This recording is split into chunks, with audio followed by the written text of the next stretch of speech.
Bueno, punto y aparte, en la Champions League se viene ya el clásico y vídeo especial. Invitado mi amigo Albert Blaya para analizar las claves.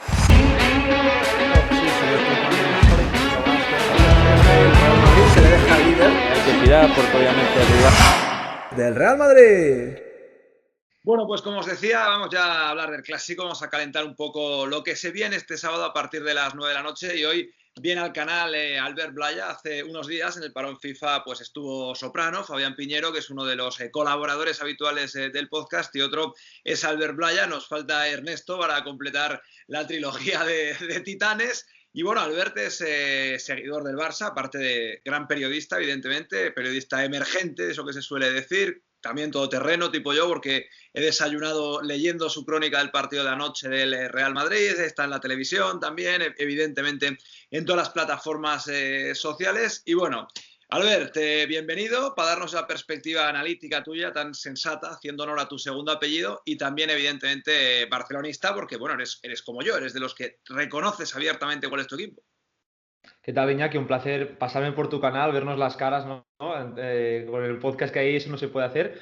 Y sí, con muchas ganas de hablar del clásico porque va a ser una semana, ¿no? Estas 7-10 días apasionantes, así que con ganas de compartirlo con todos tus seguidores también.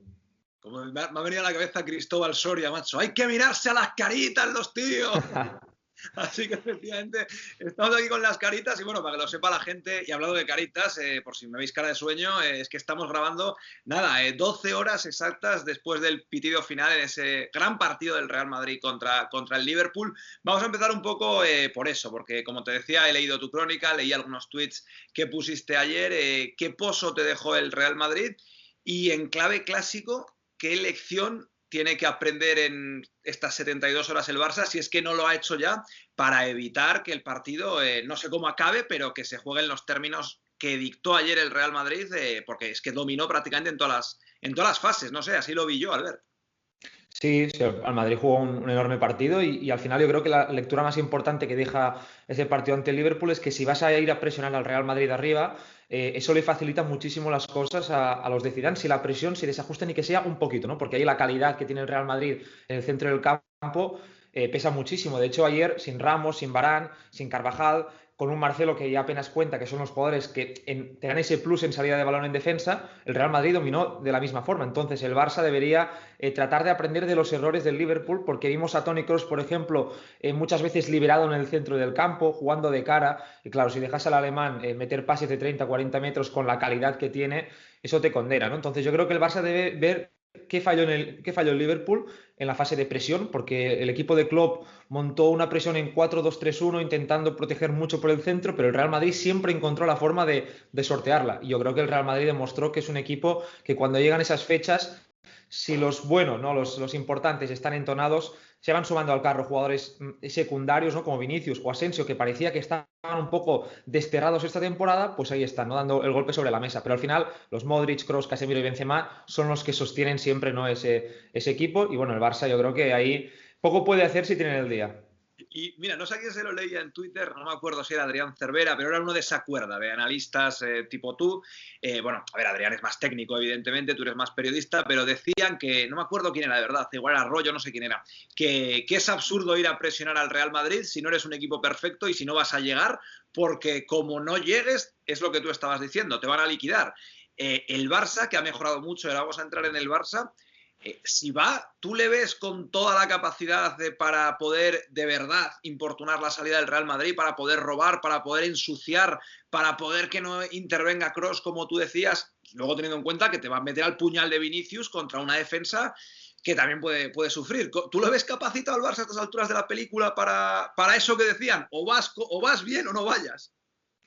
Yo creo que siempre se dice, ¿no? Que es mejor no ir a ir mal, ¿no? Pero al final es que el Barça yo creo que se desnaturaliza mucho si no va. Lo vimos, por ejemplo, el partido contra el Paris Saint-Germain en Copa de Europa en la ida. El Barça no fue a presionar, quiso ser un poco más conservador y le salió muy mal, porque no sabe competir de esa forma. Entonces es como un poco como el Liverpool. Por muy mal que vayas a presionar, si no vas, al final el equipo no responde igual en esos estímulos, ¿no? Y entonces yo creo que el Barça sí tiene herramientas para ser un equipo muy agresivo, sobre todo si es capaz de trasladar a De Jong al centro del campo, meter a Pedri ahí también, que son dos jugadores que apretan muy bien, y luego evitar sobre todo que sea Busquets quien quede expuesto en ese centro del campo. Vamos a ver si, sobre todo, eso va a depender mucho del esquema. Si el Barça repite con esa defensa de tres, que parece que va a ser así, si vuelve al 4-3-3, ¿quiénes van a ser los centrales? ¿Va a jugar Piqué y Araujo? Yo creo que Piqué no se va a perder el clásico, está entrenando con el grupo y me costaría mucho ver a Piqué fuera, entonces Araujo yo creo que debe jugar sí o sí para corregir la velocidad de Vinicius, sobre todo también, aunque esté en el otro perfil, es un jugador para llegar, porque claro, un Lenglet Mingueza me da bastante miedo, ¿no? Sobre todo teniendo en cuenta que está Benzema por ahí, que va a ser capaz de quitarles de posición con Vinicius atacando sus espaldas. Entonces yo creo que hay muchas incógnitas que empiezan por cómo va a plantear el partido Koeman desde el sistema, qué jugadores va a alinear y a partir de ahí imaginarnos qué tipo de presión puede hacer el Barça. Pero yo creo que la presión la debe hacer sí o sí, porque si no, el equipo no creo que vaya a responder de la misma forma.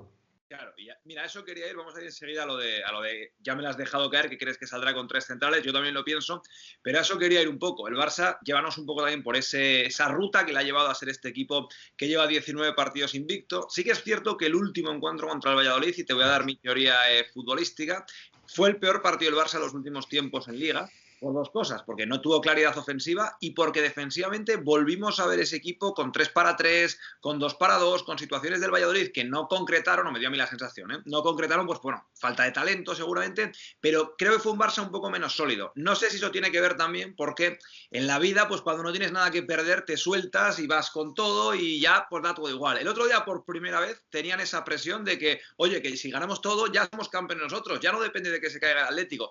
Probablemente eso le influyó.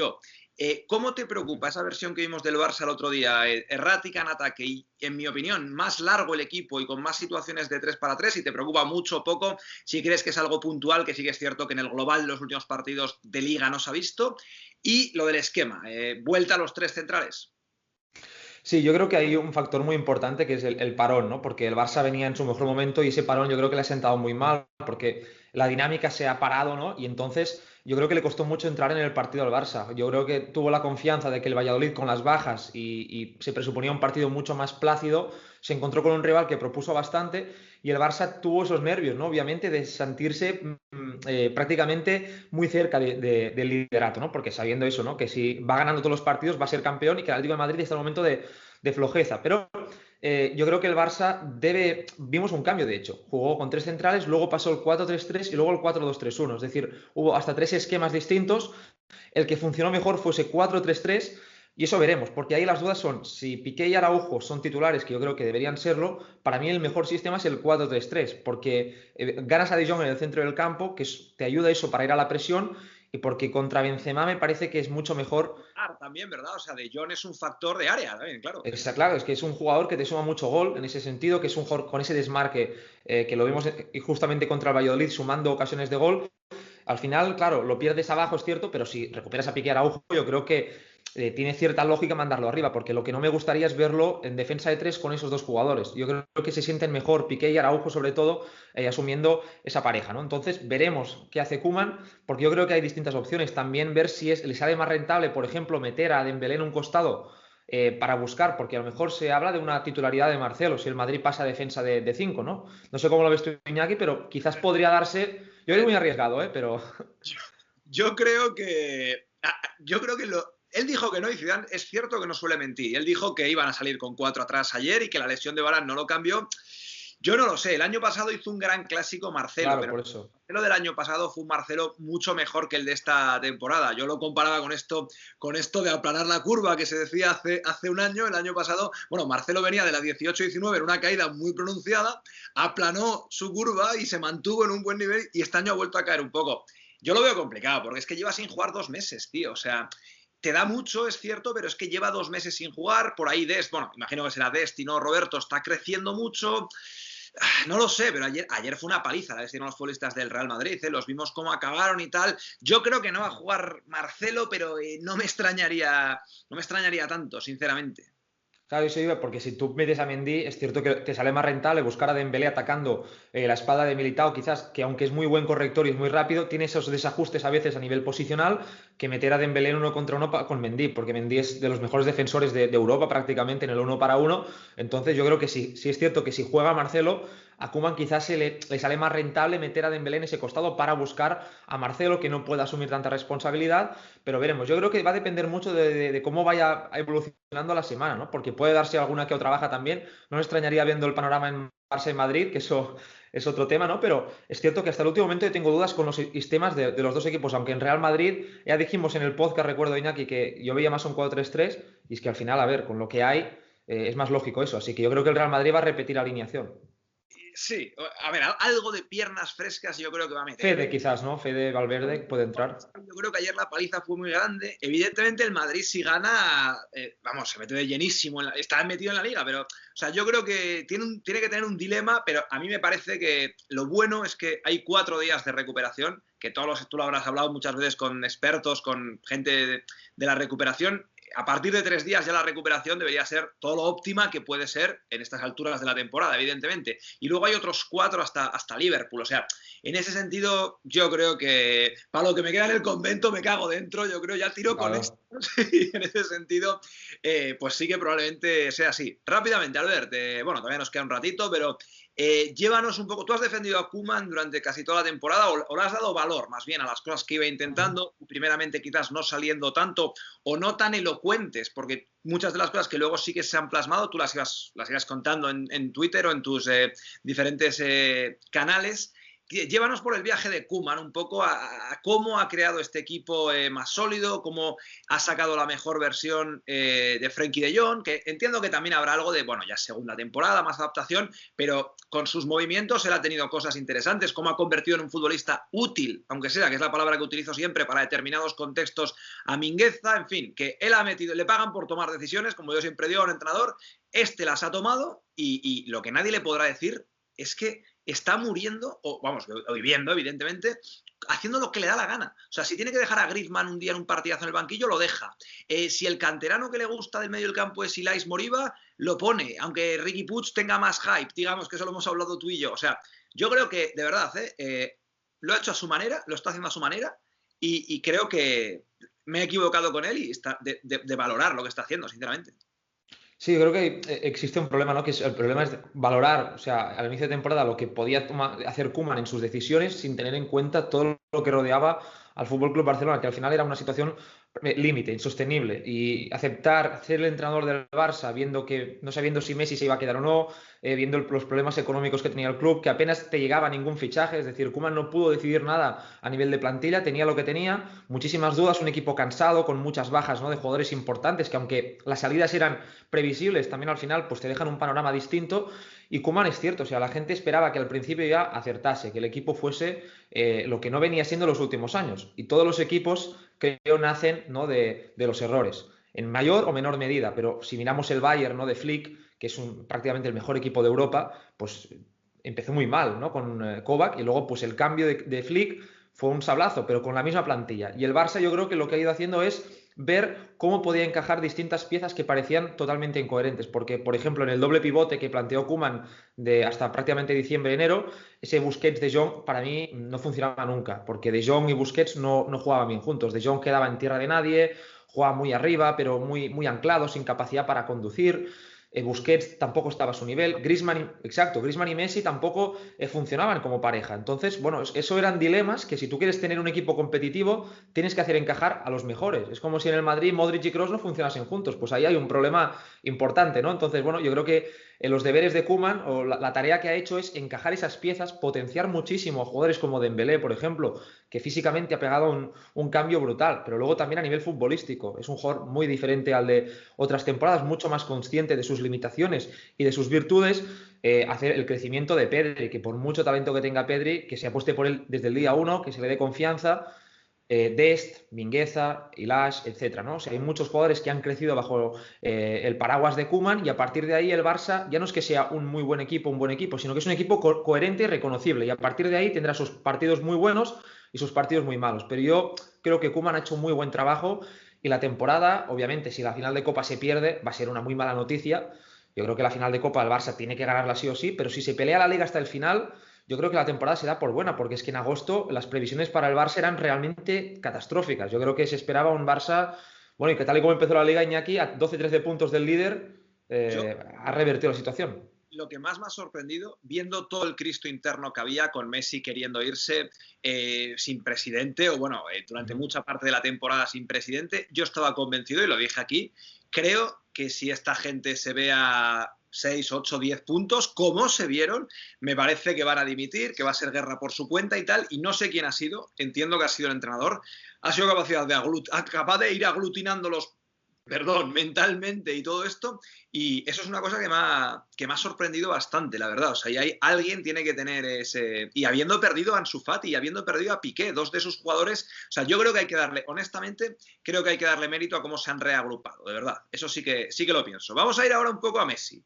Yo siempre digo que tú, por ejemplo, que tienes 22, 23 años, 22, sois de una generación que solo conocéis el fútbol de Messi y de Cristiano, tío. Y creo, tú no, porque eres un tío muy sensato, pero de verdad que esto no es lo normal. O sea, cuando yo tenía tu edad, bueno, estos estaban empezando más o menos a dominar, porque somos prácticamente la misma edad, yo con estos dos bichos, bueno, con Messi la misma, de hecho, pero antes, el fútbol de mi adolescencia, hasta que llegan estos bichos, era un fútbol de gente como Raúl, como Shevchenko, como, yo qué sé, Hernán Crespo, como, o sea, el mejor futbolista de la temporada, Michael Owen, un año, podía ganar el Balón de Oro con 25 goles, o sea, se podía ser Pichichi de la Champions con 6 goles, y luego vinieron estos dos y durante 15 años han reventado eso. O sea, yo creo que, no tú, repito, pero hay muchos chavales que solo conocéis este fútbol, y de verdad que esto no es real, tío. O sea, tú eso, pese a lo joven que eres, has conseguido palpar la extraordinaria, la excepcionalidad de estas cifras con este tiempo tan continuado. Es que eso es Matrix, ¿no? Es una realidad paralela que cuando te despierten de ahí, te desenchufen, vas a ver, ¿no?, el mundo de las máquinas, ¿no?, por decirlo de alguna forma, porque es que al final es eso. O sea, es cierto, yo crecí un poco con el Barça de Ronaldinho, ¿no?, el Madrid de los Galácticos, esa fue mi infancia, y ahí había jugadores excepcionales, pero sí es cierto que cuando te das cuenta de lo que es Messi y lo que es Cristiano, esa rivalidad, es que es otro rollo, ¿no? Y viví mi adolescencia, mis años ahí discutiendo con los amigos en el instituto de Messi y Cristiano, y eso te forma del fútbol de una manera. Suárez o Benzema, por decirte dos, o Lewandowski, hubieran sido pues los de su época, los Claro. Raúl, los Shevchenko, esa gente que casi siempre estaba ahí, no con la rotundidad de estos, pero que eran los mejores del mundo, claro. Claro, es que al final ha habido enormes jugadores, ¿no? O sea, talentos impresionantes en ataque, el mismo Neymar, por ejemplo, que si no están Messi y Cristiano, pues estaríamos ahí, ¿no? Pero es cierto, o sea, nos ha hecho perder un poco la perspectiva y al final se les juzga, sobre todo a Messi y Cristiano. Ahora hemos visto cuando Cristiano se ha ido del Real Madrid, claro, la Juventus, la plantilla que tiene es muy inferior. Yo creo que, bueno, eso ya da para otro vídeo, pero fue un error para mí elegir ese destino por lo menos. Y claro, se está viendo, ¿no? No lo parecía tanto en su momento, Claro. pero ahora sí, claro. Hombre, le dicen, claro, pero es que ¿quién se esperaba? Y no quiero liarme mucho, ¿quién se esperaba también? Yo no, desde luego, Zidane seguro que sí. Esta versión de Modric a estas alturas de la película, con esta continuidad, o sea. No, claro, eso son cosas que no se esperan, ¿no? Tampoco el subidón que ha pegado Benzema, ¿no? A nivel de cifras también, que venía de una temporada realmente mala, me acuerdo, antes de la marcha, marcó muy pocos goles, creo. Tramo final, él es decisivo. Exacto. En las finales de Champions y en la final, y eso valida su temporada, porque marca 2 el día del Bayern y marca el primero de la final, aunque, oye, de listo, pero lo marca, pero sí, era una temporada, no fue una buena temporada, pero creo que marca 5 goles esa liga. Claro, imagínate, ahora está en 20 goles prácticamente desde que se fue Cristiano, son cifras muy buenas. Y al final es eso, yo creo que los clásicos, ¿no? Cuando Leo Messi ya no esté, que espero yo como barcelonista también que pasen algunos años, serán muy distintos. Ahora ya me parecen aburridos, ¿no? Son partidos muy descafeinados, muy sin Cristiano, sin Messi. También esa rivalidad se ha ido diluyendo un poco, el nivel medio de los equipos ha ido bajando un pelín y eso al final hace que los clásicos sean partidos obviamente muy emocionantes, pero sin ese plus que hace 6-7 años sí tenías, ¿no? Es que la historia va a ser justa con las plantillas que juntaron, o los 11 sobre todo, que juntaron estos equipos. Vamos a ir acabando hablando de Messi. Sí que es cierto, está en su peor racha en el Clásico, son 6 partidos y 530 minutos sin marcar, y en los últimos especialmente no ha conseguido tener un gran impacto, porque más allá de los goles se puede tener impacto, pero no ha sido el caso. Te voy a hacer dos preguntas. Hemos visto un mejor contexto para Messi a nivel colectivo, a nivel de las zonas en las que ha aparecido, a nivel del trabajo que le hace Dembélé para algún tipo de cosas. Si crees que eso lo va a poder trasladar al Clásico, y también, porque tú eres de los que siempre ha reconocido el trabajo de la pizarra de Zidane, si uno de los mayores de las mayores virtudes de Zidane, lo hemos visto con el Atalanta, lo hemos visto con el Liverpool, es desnaturalizar al rival y quitarle lo mejor, y que por eso también está quitando lo mejor de Messi en los últimos partidos. No sé si el Barça ha recorrido el suficiente camino para darle un mejor contexto a Messi, o si Zidane le va a volver a meter en ese laberinto del que últimamente no ha salido. Yo creo que va a depender mucho también del planteamiento del Barça, porque hemos visto en los últimos clásicos como el Barça ha sido un equipo para mí inferior al Real Madrid en la mayoría de ellos. Es cierto que cuando ha ganado, por ejemplo, ese año de Valverde, que ganó en apenas 10 días 2 veces al Real Madrid, el Barça era un equipo muy sólido defensivamente. Pero yo creo que ahora el Barça sí va a ser capaz, o debería ser capaz, por lo menos sobre el papel, de trasladar el balón a Leo Messi en esas zonas donde, cuando busca, por ejemplo, a Casemiro, yo creo que el Real Madrid ha sido superior cuando ha defendido en bloque a Leo Messi, ¿no? Cuando ha sido capaz de cerrarle los espacios, de inhabilitar líneas de pase. Incluso Exacto. Exacto, si haces que Leo Messi reciba delante de Casemiro, eso es otra historia, pero si Casemiro es muy agresivo y Messi puede meterse ahí por detrás, sabemos que Leo Messi tiene muy buenos números cuando es capaz de encarar al Real Madrid con espacios. Y ahí, viendo el nivel de Dembélé, que por mucho que ahí parece una escopeta de feria, puede ser capaz de encarar al portero. Eso se puede dar esa situación. Luego, Pedri es un jugador que, por ejemplo, en el partido de ida no estaba. O sea, Pedri salió titular, pero el jugador como tal aún no estaba formado, ¿no? Yo creo que va a ser un partido. Exacto. Claro, fue Coutinho, jugó Ansu Fati, era un Barça muy distinto, el 4-2-3-1. Entonces yo creo que va a ser un clásico muy distinto, porque el Real Madrid va a llegar también con bajas. Así que yo espero un partido muy diferente al de la ida. Y bueno, también te tengo que decir que Messi no ha marcado aún en Valdebebas, así que espérate que eso no cambie, Iñaki. Bueno, puede cambiar. También te digo una cosa.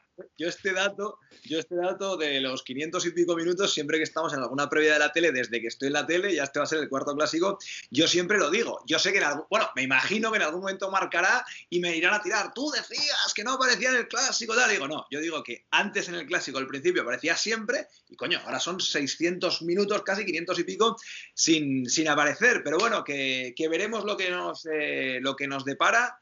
Me lo he pasado muy bien hablando contigo, Albert. Abajo dejamos tu Twitter y ya ahí la gente que te siga les enseñas todas tus plataformas, porque no te voy a poner abajo tu link de la competencia de YouTube porque no le gusta YouTube y eso va a hacer que el vídeo se vea menos. Así que tú, bueno, a toda la gente, de verdad, no recomiendo a nadie malo, y Albert es de los mejores, y además, bueno, pues os puede dar un conocimiento del Barça mucho más amplio, sobre todo desde esto de la táctica, también la famosa lupa que haces después de muchos partidos, puedes analizando.